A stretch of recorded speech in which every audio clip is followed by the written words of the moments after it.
welcome one and all to the mighty Corner Store Podcast. I am your host. I hope this mic is on. It says green, so I know we must be green.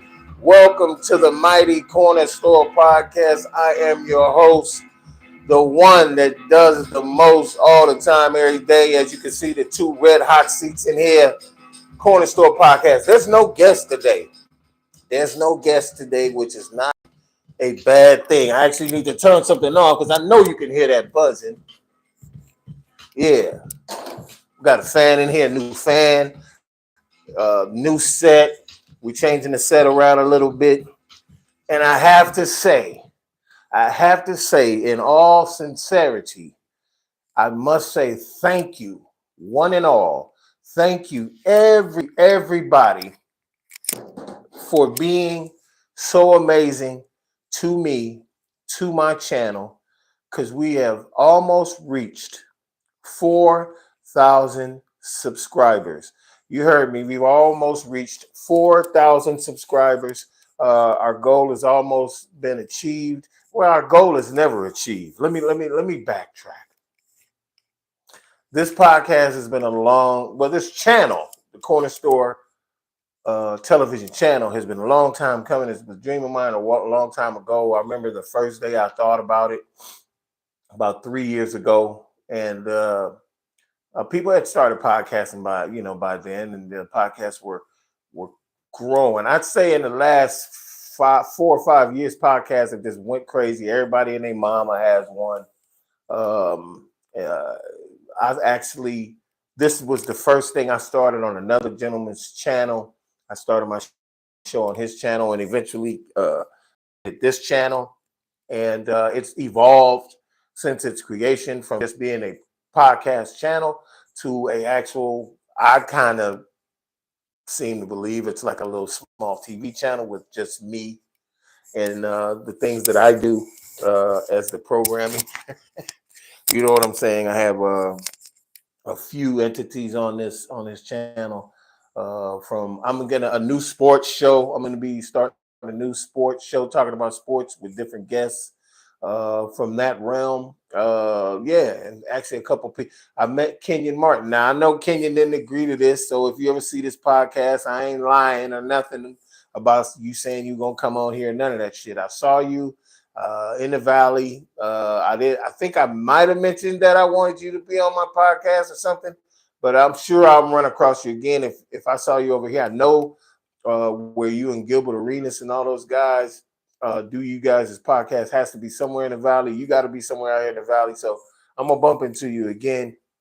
And when I'm starting a sports themed news or show in regards to talking about sports, which is one subject that we're going to broach here on the Corner Store Podcast, a sports-related subject. I'll say it like that.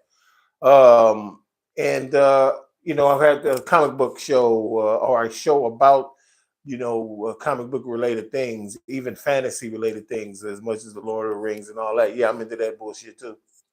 A new artist show, a show where we just listen to beats made by producers all over the country, things like that. So it just made sense to me to go with a television channel. Since these are YouTube channels, why not call it Corner Store Television with different shows on it? Go figure. Soon I'm going to be initiating some new talent to do their own podcast in the San Fernando Valley small but cozy studio to do their platforms and change the scenery around for that person so they can come and put their banner up or whatever their show is, because this stuff is interchangeable. That's what studios are meant for. They're interchangeable. You can do a lot of different things. I could take all this shit down and somebody else could come in here and do what they do. So that's the thing about starting up something. It can evolve and change to a lot of things, and not only that, eventually help you pay some of these crazy ass bills and and all that stuff that's going on. But hell, if you've been to the grocery store at all to buy anything and you bought 5 things and it came up to about $45-50, you know what I'm talking about. The world ain't getting no cheaper. the world ain't getting no more respect to us. You better figure out what you're trying to do or fall in love with something. I've been passionate about running my damn mouth and, giving my opinion and so on and so forth. So with that said, this is why, I'm doing what I'm doing. And the red chairs are now in the building. So when you come here, basically you in the hot seat when you come here. I'm probably not going to ever try to be controversial or ask you nothing, out your character, whoever you're going to be, the next guest, that is. But now we got the hot seats. And once again, I want to thank everybody, man. 4,000 subscribers is not easy to do on YouTube. For all intensive purposes, for those who are on other platforms and they do what they do on those platforms and monetize and so forth. I actually have a goal, and I will say this goal, because there's only so many platforms out there. I don't even know which ones are super popular as, I actually could probably Google that or get a social media expert to tell me which ones is number one and blah, blah, blah. But my goal is to monetize on every one of those platforms. Soon, I'll be streaming in that capacity, meaning I'll be streaming every time I do a show. It'll be on every platform. I'm getting initiated with a platform online, which gives you the ability to be able to do that, to be on Instagram Live, YouTube Live, and all the other lives, wherever they may be, from TikTok Live, all of that, and be live, on every platform at the same time. So that's coming up. And I'm also, as you can see, as well as the decor, I'm working on equipment. You may not be able to see all of it, but I've on my Instagram page, which is Corner Store Podcast Instagram page, which will probably soon be the Corner Store Television Instagram page. So look for it. It's the same as the logo in the back, and other platforms. I'm going to be doing a lot of different things, and I've shown pictures of what the studio looks like as of today. It's evolved. Anybody who knows me from the beginning stages to where I am now, which in all intents and purposes, depending on your point of view or your budget, because some people come into it with a budget of 5,000, 10,000, 20,000. Some people start their podcast off 50 grand, got some real nice studio or some space that they've rented, got all the cameras, got the people, got the know-how. Well, I'm one of them people, God blessed to be by his dolo, maybe not have as much money as I needed to get where I needed to be equipment-wise early on, but I still made a podcast with over 109. That's right. Today is episode 109, 109 episodes.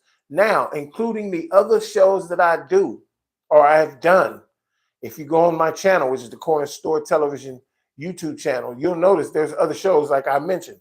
So I actually have done damn near 150 episodes of some type of content on YouTube, which I think is an accomplishment, and I'm gonna give my own self some applause, as I probably should do, because that's not an easy feat.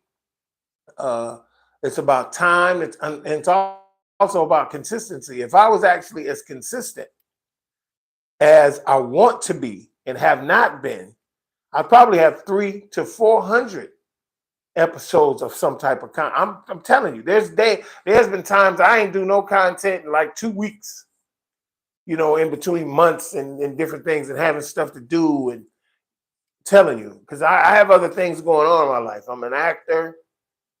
There's a premiere of a film that I was in that's happening on the 14th of this month, which is next week on a Friday. I'm emceeing the premiere party of said film. It's a horror film called Mama Bear, and it's been purchased from, I don't know what network or where it's going to be streamed or whatever, but it's been purchased to be shown on some network, and I'm sure I'll find out all that show day or premiere day, I should say, and it's been green lighted to be a second one. So my part in the first one obviously is not big. I'm a featured extra, as they said. I didn't have any lines. I could have, but I didn't have any. But this next film, which I've also talked to the director and the producer of the film, He says I'm gonna be in the second one, and I will have some lines, and they're gonna have a part for me. So I came and look, man. This is all God driven. I talk about God on my show all the time. I don't know what you believe in. I don't care. That's you. All of our lives as individual, we gonna be born sing by ourselves unless you got a twin, and you're gonna die by yourself.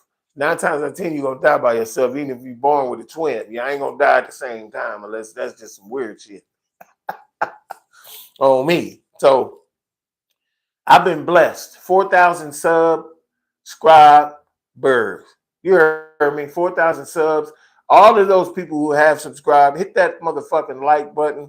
Hit that goddamn notification bell so you'll know when all my bullshit is on and when I'm talking crazy and saying some wild shit about something that's going on in the world. With that in mind,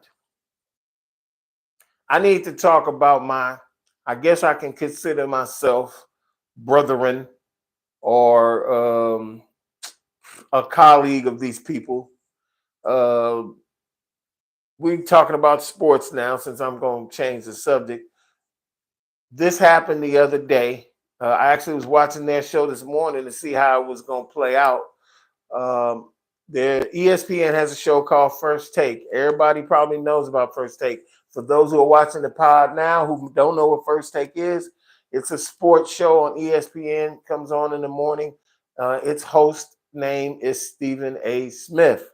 Stephen A. Smith is an African-American journalist, worked for the Philadelphia Inquirer, which he will not let us not forget, for over 20 years, which gives him cachet, as he says, to be able to talk about sports and different things and a lot of other subjects which he's delving into, which is like politics and everything. Let me just say something about that before I go on. If you're a media personality and you've been talking about, let's say you were on MTV and you were hosting MTV, talking about videos and music, and all of a sudden you decide you're going to go on Fox News and talk about some political shit. You lose me. Your credibility with me, you lose. I can see if you started on Fox. And even if you start on Fox as a political pundit or whatever, and you left to go to MTV, that would be weird. Think about it. Political analysts, journalists, whatever, for a long time. Now you on MTV talking about videos and music. That would be weird. I'm not saying you can't do it. I'm just saying that shit is weird. So anybody that has a sports background and has been talking about sports and they delve into some other arenas, Keith Olbermann. I don't know if you guys know who Keith Olbermann is. Glasses, Sports Center commentator for many, many years until he finally left ESPN for whatever reason and started to be more political, talking about the political. I think that was more Olbermann's stilo.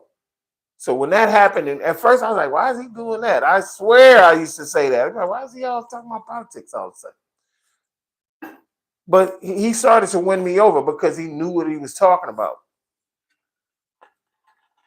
when it came to politics and what was going on in the world. I'm not saying nobody that's in sports or does entertainment news or anything can't switch over and become that. I'm just saying it don't make no sense to me to do that. Let the people who started in that do that. Don't try to be a jack of all trades. Hell, Stephen A. Smith has admitted so that he loved to be an MC of a show like Arsenio Hall. Hell, he's doing acting on General Hospital. The man wants to be an actor. He's been in cameos in movies. That tells me everything I need to know about who these journalists really are. They're nothing more. And that's from weather girls to anchormen and women to even me. I'm a podcaster. They look down on us because we don't have journalism degrees.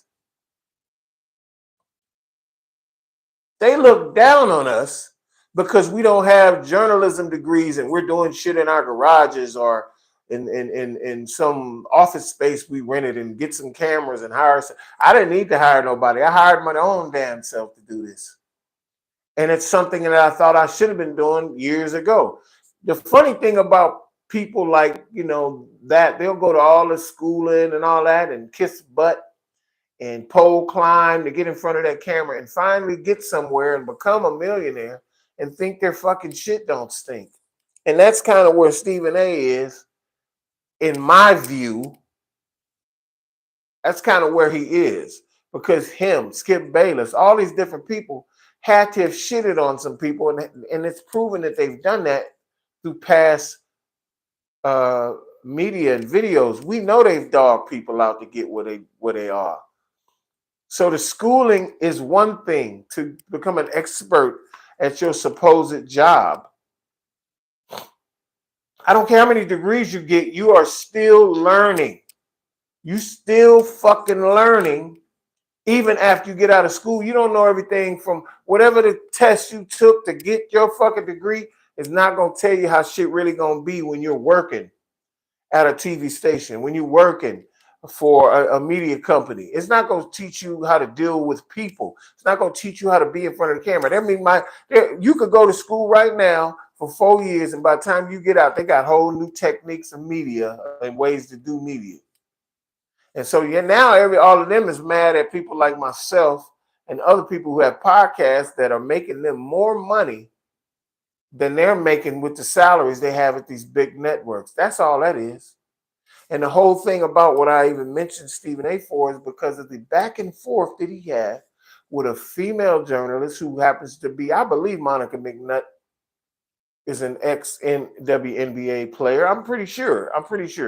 And I don't know the girl's name, but I know her last name is Abuma Khan. I know she has a sister that played in the league just as well as she did. She played for the Sparks. I can't call her first name to save my life. And Stephen A. and Monica McNutt, yesterday's morning first take episode, got into a back and forth where Monica McNutt called him out for not covering the WNBA as much as they are now because of Caitlin Clark. For those who don't know who Caitlin Clark is the point guard that played at Iowa and broke all these records, who happens to be a white girl. And it's funny. Let me tell you something about the dynamics when it comes to race in sports. If you black and you watching the show, and you probably are, and hopefully some racists of all proportions are watching Corner Store Podcast, I would hope. You, of all people, know that we dope as fuck when it comes to sports. That's why ain't nothing but, if you look at my fucking studio, there's nothing but dope ass sport. To be honest with you, when you look at the poster in here of the NBA superstars of today, there's 2 white guys on the poster. You got LeBron, Curry, Antetokounmpo, Embiid, fucking Jimmy Butler, Tatum, and 2 white guys. And those 2 white guys right now are considered better than all those guys on this poster. And that's Jokic, that plays for the Nuggets, and Luka Doncic, who's in the NBA Finals, by the way. I forget where he's from. I don't think it's Serbia or nothing like that. I forget where it is. But there are white players now in the basketball spectrum, women and men, that are balling. And everyone knows in the political spectrum and the racial divide that we have in this country now, white people are going to celebrate the shit out of that. The media is going to celebrate the shit out of that because they want people to understand that we can play too. We know y'all dominate football. We know y'all dominate basketball. And in some senses, when you let us in more and let us play more, we'll probably end up, I hate to say this because people get all mad and fucked up about it, but if we the more of us start playing golf, more of us playing hockey, the hockey players that's black that's in there be getting it in. It's only a handful and they dominating, doing great shit out there, skating like a motherfucker. There's black swimmers now. There will be a black swimmer in the Olympics coming up. You know what I'm saying? These are sports that, quote unquote, we're not supposed to be good at. Let me just tell y'all, whatever nationality you are, black, white, whatever on here, black people is the shit when it comes to physical shit. We are. Don't let us fuck around and learn how to do it. Don't let us learn how to bow and arrow. Don't let us learn how to skeet shoot. Don't let us learn how to fucking play pickleball. None of that shit. You motherfuckers will be mad. Don't let us learn how to play that rolling the bullshit. Rolling the bullshit. I would knock this fucking shit over. That just shows you kind of shit. I always knock over something. And I mean, I had a whole thing of juice in here too. The whole thing of juice. But this is live, so I don't give a shit. And I got to go get a towel. But I'll keep talking as I fucking clean this up. Damn, this is a lot. Damn, I didn't know I had that. I had a whole shitload of juice in there. I was going to really enjoy that shit. And yeah, it was juice. But to be honest with you, you guys all know that we quintessentially are the best thing that sports has to offer. We're box office. Black people are box office. We are. But guess what? There's some white people out there who are just as good. We got a kid coming up. A kid coming up in the next NBA draft. I don't even know if this kid, I think he's going to Duke, but his name is Cooper Flagg. Cooper Flagg, like 6'8", dribble like a guard, jumper, it's pure as hell. I seen him. He dunking on brothers. He dunking on everybody, looking at him, all that. It ain't about race, really. It's about skill level. Are we better than most people in sports per capita? Yeah. You know we are. But that don't mean that a person of other than African American or other than a black person, I'll say it that way, can't become a star in basketball or football. Yeah, that's crazy. You know damn well they can. But I'm going to tell you right now, we don't always have the extraordinarily gifted people leading the way, and that's going to be us. I'm sorry, because and there's people who out there know that. They may not want to agree with that. They may not like that, but they know it's true. I ain't trying to say nothing that ain't real. If it was some cap, we already know. With that said, the original point I was making was that these guys is arguing about why they haven't been talking about the WNBA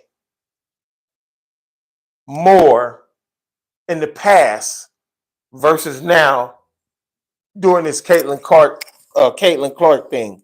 Because in the league, the girls seem to be pissed off. And when I say girls, I mean the women in the WNBA seem to be mad because they wasn't getting the same shine as they get now because they're spotlighting this young lady. I'm not on the fence about this. I'm going to tell you exactly how I feel about it. And I'm going to tell you exactly why ESPN is only reporting now. For those who were alive, when Michael Jordan came in this league, nobody knew what he was going to be. They knew he was good. He's averaged about 17 points his senior year in North Carolina. But he showed flat. There was another guy that played in that same ACC, the Atlantic Coast Conference at the time, and his name was Len Bias. This dude was finna be, if he wouldn't have died, he was a number one pick. Mike left early. Len Bias stayed and completed his senior year and had a great senior year. He averaged like almost 26 points, 27 points a game. And he was the number one pick for the Celtics the very next year after Mike's rookie year, and he died. But Michael Jordan left as a junior. And Mike averaged about 17. I saw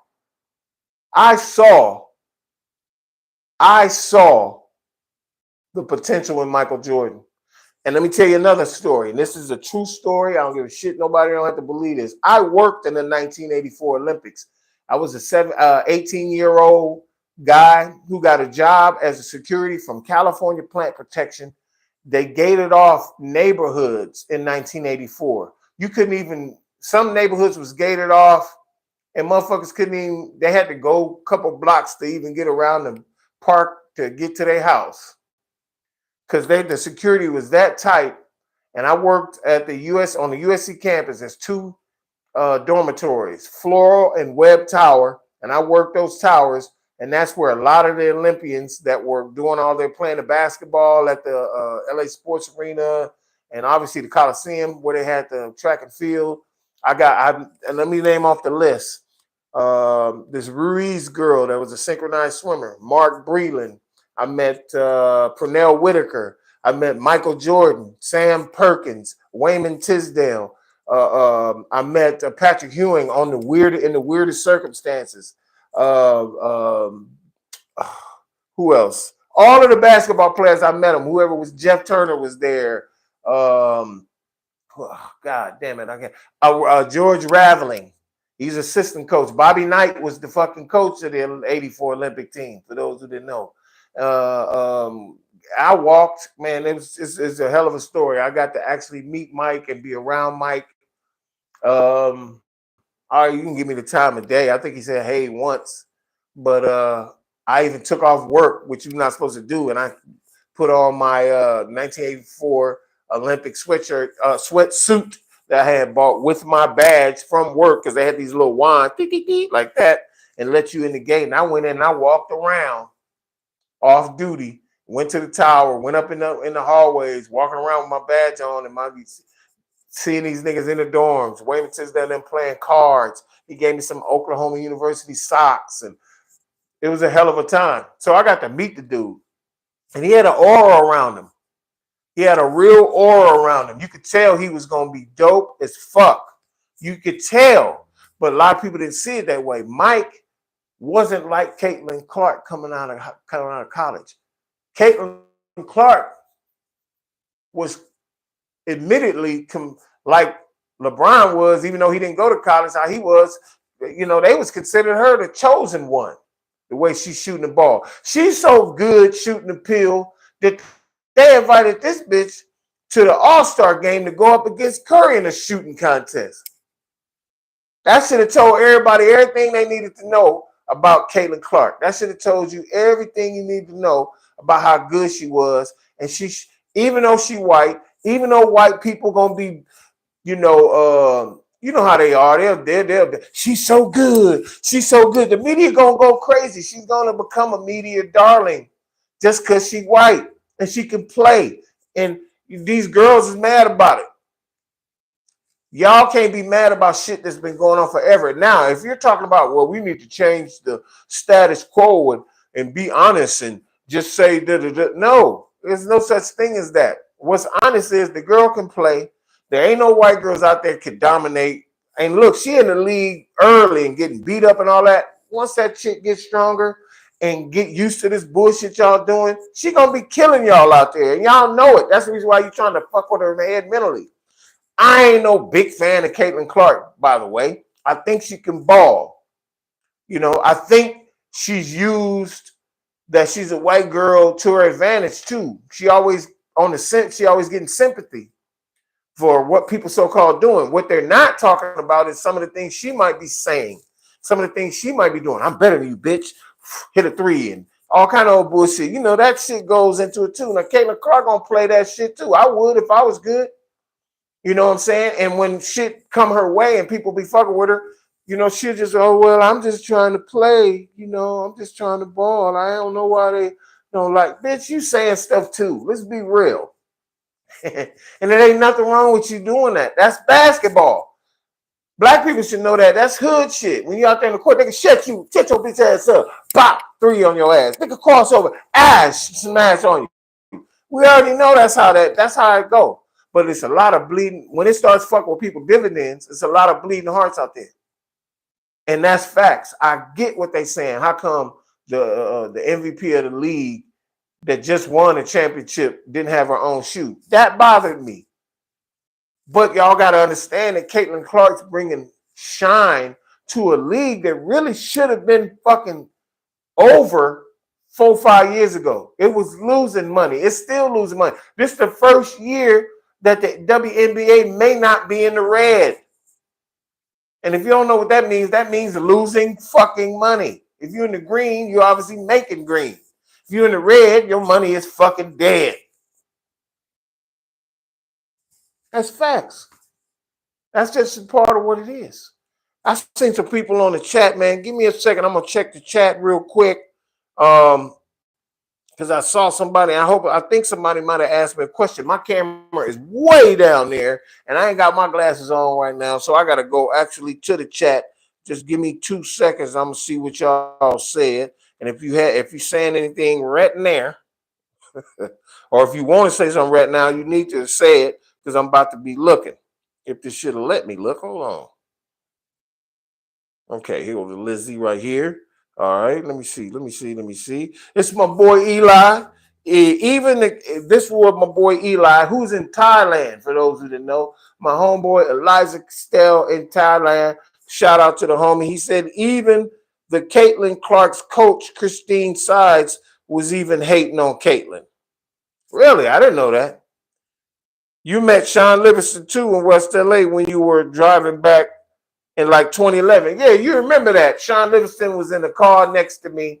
That's crazy. I'll tell that story real quick. Damn, this nigga remember every fucking thing. That was a long time ago. 2011. How the fuck you remember that? Sean pulled up. I was in the car. I was like, what's up, man? I was beating, started talking to him, and he was like, yeah, I'll be back. You know what I'm saying? I'm probably going to be at Golden State. I remember him telling me that he was going to be a Warrior because he had been hurt. Just talking to him through the window, cool as fuck. I like people like that. Sean Livingston is a fucking champion. He a champion of a man as well as a champion of basketball. And I'll tell you what I mean by that. What I mean by that is he could have just cried like a bitch and said, oh, my knee, my this, my that, and quit. That man worked his way back to a semblance of who he was. Deshaun Livingston from back in the day, for his knee was tore up. Shout out Clippers, picking him number one. And that show you the Clippers have a motherfucking curse. I'm a Clipper fan. Fucking Clipper, my Clipper fucking sweatshirt over there. Took that shit down. These niggas got a brand new fucking arena. And see, being the redheaded stepchild of a basketball team by being in the fucking Staples, which is now, I forget what they call it now. It's a new weird ass name. To be in that arena behind a champion, a 16, 17 banner champion is a curse. You niggas should have never did that. The Clippers should have never came to LA. Donald Sterling should have never been a fucking owner. And it seems like all of the teams down in San Diego, other than the Padres, is fucking cursed. The fucking Chargers should be still in San Diego. They should have their own new stadium. It's plenty of room down there for the Chargers. Plenty. There's plenty of room down there for a basketball arena the Clippers could have had, the San Diego Clippers. That town is thirsty for sports. Ain't shit out there. It's over 3-4 million people in the San Diego County and the surrounding area, and you can't tell me you can't fill no stadium down there. The fucking San Diego political spectrum must be horrible for y'all to have had Junior Seau, a Hall of Famer, play his whole career down there and then lose that fucking team. You guys, it's bums. And not the San Diegoans. I think I'm saying that right. Not them. None of them people had nothing to do with it. They thirsty for sports. It's you bitch-ass politicians. It's you bitch-ass billionaires. It's a billionaire down there, tech giant or somebody down there that could bring a team down there. If anything, a petition to NFL, if fuck the Chargers in LA, everybody want to come to LA and share stadiums like some fucking weirdos. Share stadiums? Nah, this is our shit. We represent LA. The Rams, y'all don't know where y'all want to fucking go. Come back here to win a championship. And guess what? Nobody gave a fuck when the Rams won the fucking NFL championship. That goddamn parade was light as fuck. It wasn't hardly nobody out there. It wasn't. Because it was a bullshit ass fucking, it's a beautiful stadium. That stadium is awesome. But we need one team in it. And to be honest with you, the Rams and the Chargers to me suck. The Chargers need to go back to San Diego. They need to strike a deal up with them. They need to go back there, make that place viable, make it worth a fuck. You know what I'm saying? And the Rams, okay, you here now, whatever. I like Sean McVay, the coaching staff, the whole shit, but fuck the Rams. I'm cool on them. I'm a Cowboys fan anyway, and them niggas is cursed too, because we got a fucking. You can't tell me Jerry Jones don't look like that goddamn Darth Vader master nigga. What's his name? Sidious. You can't tell me that Jerry Jones don't look like Darth Sidious. You put a hood on his ass and tell me that he was a fucking Sith Lord. I believe the shit. Look at his face. You know goddamn well if Jerry Jones put on some Jedi dark clothing like he Darth Maul or something and start talking, yes, the Dallas Cowboy. If he start talking like that, you'd be like, yeah, that nigga's a Sith. You know you'd say that. He's cursed the team too with his bullshit. Firing Jerry Jones. I mean, firing Jimmy Jones. Jimmy Johnson. I don't know why. Jimmy Johnson after he won a Super Bowl. What kind of first off, now I'm on the Cowboys. Y'all pissing me off. Now I gotta talk about these bitch ass niggas. The Dallas Cowboys traditionally ended up becoming America's team because they just was fucking great. They was, how you down in Texas? Y'all niggas down there. And Tom Landry, the stoic Tom Landry, no smiling, none of that loud laughing shit, wearing that fucking hat, that fedora, I guess he was trying to fake look like Bear Bryant, I guess. I don't know. But he went on down there and carved himself a style that people was fucking with. I fucked with it. And I'm from Bama originally, Alabama. I ain't trying to front on Alabama. That's where I was born, so I can't front. St. Jude Hospital in Montgomery, Alabama. Shout out to y'all down there for bringing me into the fucking world. But thank God I came to the West Coast as young as I did because I'm a West Coastian, left Coastian. I might have been Southern born, but I'm West Coast raised. Yo, we ain't no basketball. I mean, no NFL, no Alabama. They got the Birmingham UFL team now, but who gives a fuck about that? We talking about real football.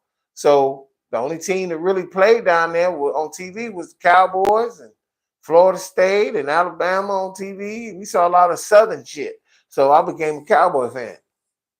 And Tom Landry was the standard on what coaches was coming up.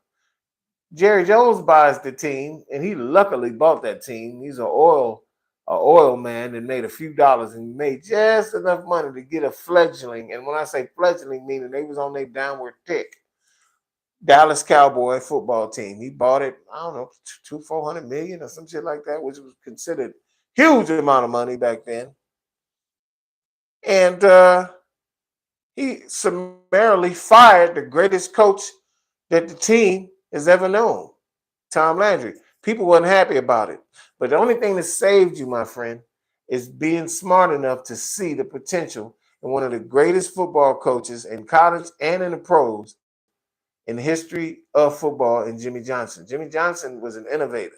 Jimmy Johnson was a defensive coach who also understood offense. And when he got on that team, he brought in exactly what that team needed, a monstrous ass offensive line, an effective running back. Emmett wasn't the greatest running back or the fastest. He was effective. He knew how to find holes. He knew how to get first downs. He was a fall forward running back, meaning he always got positive yards. And then you go and get a quarterback, a pocket pantser that throws darts and give him enough time.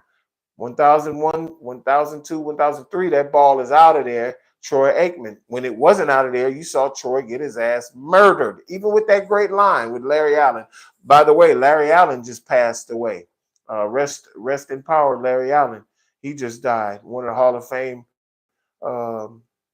linemen for the Cowboys back in those days. I just saw that. Shout out to Larry Allen. Rest in peace. And they made something. They created something. And that man created a defense that was one of the most devastating. It wasn't the greatest, because there's been others that's great. Ravens defense in the 90s. The Bears defense, 85, and around that time, about 3 years, they was pretty dominant. The Giants of Lawrence Taylor and them dudes. There's been some great, the fucking Jets even had a great defense at one time. More or less a great defensive line, more than with Joe Clucko and all of those guys. And Mark Gastineau. Was it Gastineau? I think it was Gastineau. No. I think it was Gastineau, if I'm not mistaken. But that Dallas defense was well-rounded everywhere. They had corners, they had safeties, they had linebackers, and they had linemen. Great defense. Real Buccaneers-like, because the Buccaneers were well-rounded too. The Buccaneers defense in the 90s with Warren Sapp and Brooks and John Lynch. John Lynch was probably he ain't the biggest hitting safety, because there's been bigger hit safeties that hit. John Lynch, for a white guy, That motherfucker would scare the shit out of you out there. He'll fuck you up. There's only been a few white dudes out there that'll fuck you up on that football field that are men. Like, run your ass through the wall, nigga, and then come and stand up over you with bloody knuckles like, did that hurt? On the real. With that said, sports in general, it ain't nothing but gladiator warfare of the past. Think of yourself as one of Caesar's citizens. Think of yourself as one of Caesar's citizens, and you're going to see the Christians being thrown to the lions. I hate to say that shit like that, but it's facts. That's the world we live in. When we go to these sporting events, we're going to fill the pockets of people who probably really don't even like the sport. And if they do like the sport, they like to see the carnage as well as they like to admire the pageantry. That's a funny thing, but it's so fucking true, man. It's so fucking true. On the subject of the media, Stephen A. Smith, ESPN, Fox, and any other network that would show sports, we know the narrative is to always make us black people seem like we negative. Like if you put some money in our pockets, we're going to beat our women. We're going to drive too fast. We're going to have wrecks. And a lot of those things do happen. But to sum us up as a whole is that's how we are and that's who we are as a people is pretty fucking disgusting. But, you know, come on, man. We live in the real world. Keep your eyes open all the time and understand what we're dealing with. Understand what we're dealing with. Understand who we're dealing with. Understand the world that we're living in. And that everything, all that glitters, is not gold. Always remember that. All that glitters is not gold. But if you put it mildly, and I'm gonna try to be as delicate as I can, there's not a whole lot of stuff you can do about controlling whatever narrative the media or whoever is trying to paint or portray of people. They're trying to keep people suppressed. They're trying to make white people scared of us and all this other stuff. And I'm here to tell you that I think with all of the negative that you see on TV, we're actually probably more close. And I'm talking about white people and all the, we as much hate and much road rage and all the stuff you see out there and shit on TV and everything. People are probably more closer than you think. And I'm gonna tell you why I say that. I say that because there's a lot of mixed kids out there. There's a lot, man. People know what's happening. People are a lot smarter than we give them credit for. And this world is gonna tip on top of itself eventually if they keep trying to create these narratives to separate us. When people, all they're gonna do, when you do that, it's just like, I put it to you this way, but when then I'm gonna get up out of here, the Corner Store Podcast episode 109 will be a completion. I'm gonna put it to you this way. When they had the war on drugs, telling people don't smoke weed, don't do this, all you're doing is creating people's desire to do that shit. That's all you're creating, is a desire for them to do that shit. So don't be stupid and do that. Let the chips fall where they may. Stop saying blacks is this. Stop saying that Hispanics are that. Stop creating this divide, which will push us closer together. Because look, if you don't say nothing, you just say everybody's everybody, people probably just not be worried. They might go and check out a culture or whatever. But when you create this divide, you create this negative, magnetic negativity of against each other, where we're supposed to separate. People are going to be forced to want to be together. Why they say blacks ain't cool? Why they say this? The curiosity of your children is going to force them to go see what the other side's all about. If you try to separate us, let them make their own decisions. If they want to be racist like you, let them go find out and come back. Yeah, niggas ain't shit or whatever. I hate to say it like that, but creating a divide pushes us together. And if you don't create that vibe, we become together anyway. Just let that roll. It is what it is. We all here. You can't being rich and powerful at the same time. Just something ain't out. But just be fucking happy you got money and just live. We ain't trying to come to your gated community and take nothing from you. Enjoy life. Shut the fuck up and let us do what we got to do. This your boy OMD, and this is the positive sound for the day. Corner Store Podcast, episode 109 in the building. And all we trying to do is inform you. You dig? That's all we trying to do. We trying to inform you. We trying to tell you something. We ain't out here fronting. But I'm about to go smoke me a blunt. And I'm probably going to go to Joe's Cafe right here in San Fernando Valley and get me some lunch. I'm going to holler at y'all. It's your boy, OMD.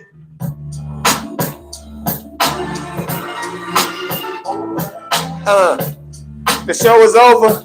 Hey.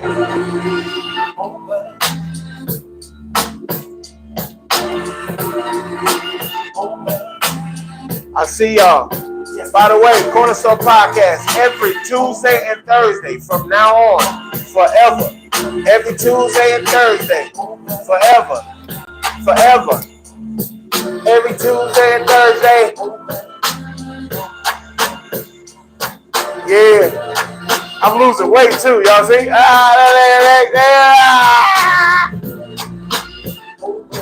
Look. Hey. I holler at y'all.